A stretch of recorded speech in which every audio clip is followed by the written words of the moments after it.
ابلیس کے ساتھ آدم کا جو مکالمہ بعض روایات میں ملتا ہے وہ یہی ہے۔ ابلیس نے کہا اللہ آدم ایک تھا میں ایک تھا، میں نے اس کے اوپر غلبہ پا لیا، اب انصاف کی بات یہ ہے کہ آدم کے جتنے بیٹے ہوں میرے بھی اتنے بیٹے ہوں۔ کہا ٹھیک ہے مان لی، اللہ کچھ اور عطا کر۔ اللہ نے کہا تو اپنے پیادوں کے ذریعے لشکروں کے ہمراہ ان کے اوپر غالب آ جائے گا، اور عطا کر، تو ان کے خون میں چل سکتا ہے، تو ان کو وسوسہ ڈال سکتا ہے جہاں مرضی کھڑا ہو کے، تجھے ان کے جسم کے اوپر یہ اختیار دیا یہ اختیار دیا۔ حدیث آپ میں سے اکثر لوگوں نے سنی ہوگی۔ تو اس کے جواب میں حضرت آدم نے بھی اللہ سے کچھ مطالبات کیے، اللہ آپ نے اس کو میرے اوپر اتنا تسلط اور غلبہ دیا، میری تو ساری اولاد گمراہ ہو جائے گی۔ اللہ رب العزت نے کہا تیری حفاظت کے لیے بھی ایک فرشتہ مقرر کر دیا جائے گا جو اس کو حدود سے تجاوز کرنے نہیں دے گا، جو تجھے اس طرح کی جسمانی اذیت دینے نہیں دے گا، تیری یہ حفاظت ہوگی وغیرہ وغیرہ۔ بڑھتے بڑھتے اللہ کچھ اور عطا کیجیے، تو اللہ رب العزت نے فرمایا پھر تیرے بیٹوں کو ایک ایسی رحمت عطا کرتا ہوں کہ جب تک ان کے حلق سے غرغر کی آواز نہ آئے، جب تک روح نہ نکلے، ان کی توبہ قبول کر دی جائے گی۔ اور آدم کے اوپر بھی اللہ کی رحمتیں ہوں، ہمارے جد امجد ہیں، ہمارے باپ ہیں، انہوں نے بھی اپنے بیٹوں سے محبت کا حق ادا کر دیا، کہا اللہ مزید عطا کر دے۔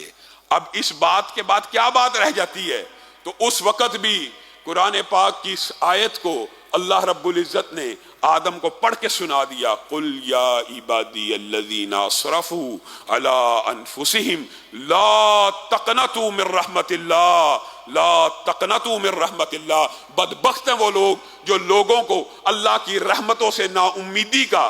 خیال ڈالتے ہیں، وسوسہ ڈالتے ہیں کہ رب نہیں معاف کرے گا۔ کس نے کہا؟ کس نے کہا نہیں معاف کرے گا؟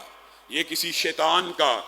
کسی ابلیس کا، کسی انسانوں میں سے شیطان کا وسوسہ ہو سکتا ہے، رب نہیں معاف کرے گا۔ قل یا عبادی الذین اسرفوا علی انفسہم لا تقنطوا من رحمت اللہ۔ کیا تم یہ سمجھتے ہو کہ اللہ تعالیٰ گناہ نہیں معاف کر سکتا؟ اور وہ تو غفور الرحیم ہے، وہ تو بندے کا منتظر ہے کہ ابھی پلٹے گا، ابھی لوٹے گا، ابھی میرا بندہ میری طرف رجوع کرے گا، میں رب اس کے گناہوں کو معاف کر دوں گا۔ اور بخاری شریف کی اور حدیث کی کتابوں میں کتنی کتنی عظیم حدیثیں اس حوالے سے موجود ہیں۔ رسول اللہ صلی اللہ علیہ وسلم نے فرمایا ایک بندے نے گناہ کیا، اور یہ احادیث مستقل ہوتی ہیں، واقعہ ماضی کا یا حال کا تمثیل بیان کر کے بات سمجھائی جا رہی ہوتی ہے۔ ایک بندہ گناہ کرتا ہے اور گناہ کرنے کے کچھ دیر بعد وہ پشیمان اور پریشان ہو جاتا ہے، تو رسول اللہ صلی اللہ علیہ وسلم نے فرمایا اللہ رب العزت جب وہ گناہ کرتا ہے اور اس کے بعد پشیمان ہو کر پریشان ہو کر اللہ سے توبہ کرتا ہے، تو اللہ رب العزت کہتے ہیں اذنب عبدی ذنبا فعلم ان له ربا یغفر الذنب ویأخذ بالذنب۔ اللہ کے الفاظ ہیں جو رسول اللہ صلی اللہ علیہ وسلم نے بیان کیے ہیں، اذنب عبدی ذنبا، میرے ایک بندے نے گناہ کیا اور اس کو پتہ ہے اس کا ایک رب ہے جو اس کے گناہوں کو معاف بھی کر سکتا ہے اور اس کے گناہوں کو پکڑ بھی سکتا ہے۔ جیسے ہی اس بندے نے توبہ کی، اللہ نے یہ الفاظ کہے کہ میرے بندے کو پتہ ہے کہ میں اس کو معاف کر سکتا ہوں